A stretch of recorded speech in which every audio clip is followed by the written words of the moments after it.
भारत एक ऐसा देश जो हर पल, हर दिन बदल रहा है।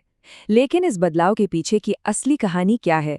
चलिए आज भारत की तरक्की के उन खास पलों को जरा करीब से देखते हैं, बिल्कुल तथ्यों के आधार पर। तो सवाल सीधा सा है, आखिर वो कौन से पिलर्स हैं, वो कौन से बड़े कदम थे जिन्होंने मिलकर भारत के डेवलपमेंट की ये कहानी लिखी। तो चलिए कहानी की शुरुआत करते हैं उस मजबूत नींव से, जहां बड़े बड़े विजन्स को हकीकत में बदला गया। और ये सिर्फ हवाई बातें नहीं थी, बल्कि जमीन पर किया गया ठोस काम था।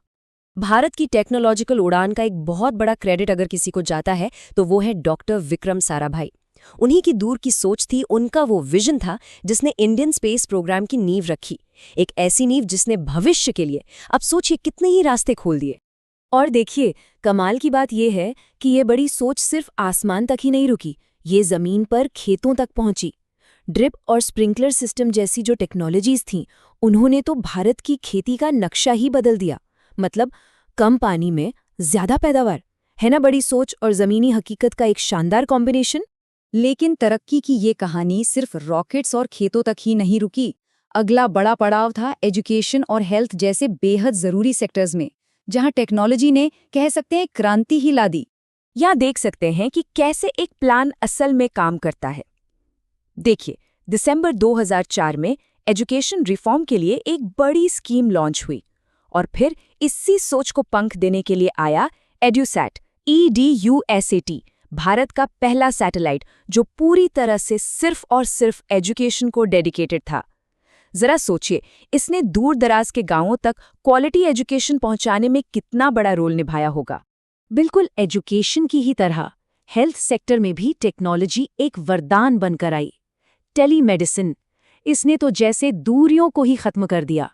सोचिए, अब शहर का एक बड़ा डॉक्टर एक वीडियो कॉल पर किसी दूर दराज के गांव में बैठे मरीज का इलाज कर सकता है। ये एक बहुत बहुत बड़ा बदलाव था। और अब आते हैं उस दौर पर जिसने मॉडर्न इंडिया की ग्रोथ को एक नई पहचान दी, डिजिटल इंडिया का उदय। एक ऐसा दौर जिसने हमारे कम्युनिकेट करने और सर्विसेज इस्तेमाल करने के तरीके को पूरी तरह से बदल कर रख दिया। तो ये डिजिटल इंडिया आखिर है क्या? देखिए, ये सिर्फ कोई एक स्कीम नहीं है, बल्कि ये एक पूरा इकोसिस्टम है।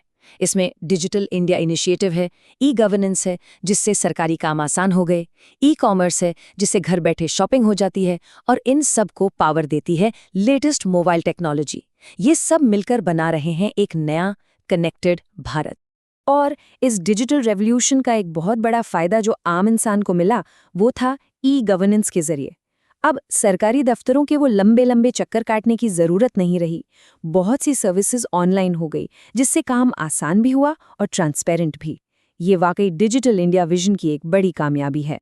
तो अब तक की इस पूरी जर्नी को अगर हम एक साथ जोड़कर देखें, तो इन सभी कोशिशों का मिला जुला असर आखिर क्या रहा? तो देखिए, कहानी शुरू हुई थी बड़े विजन से और आज डिजिटल रेवोल्यूशन तक पहुंच चुकी है।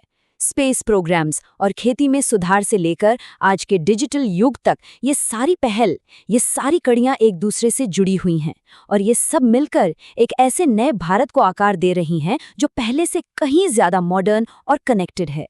तो ये थे भारत की प्रगति की कहानी के कुछ अहम मील के पत्थर। लेकिन कहानी यहाँ खत्म नहीं होती है। असली सवाल तो ये है कि टेक्नोलॉजी की ये जो तरक्की है, ये भारत को आगे कहाँ ले जाएगी? भविष्य की तस्वीर आखिर कैसी होगी? खैर, इसका जवाब तो आने वाला वक्त ही देगा।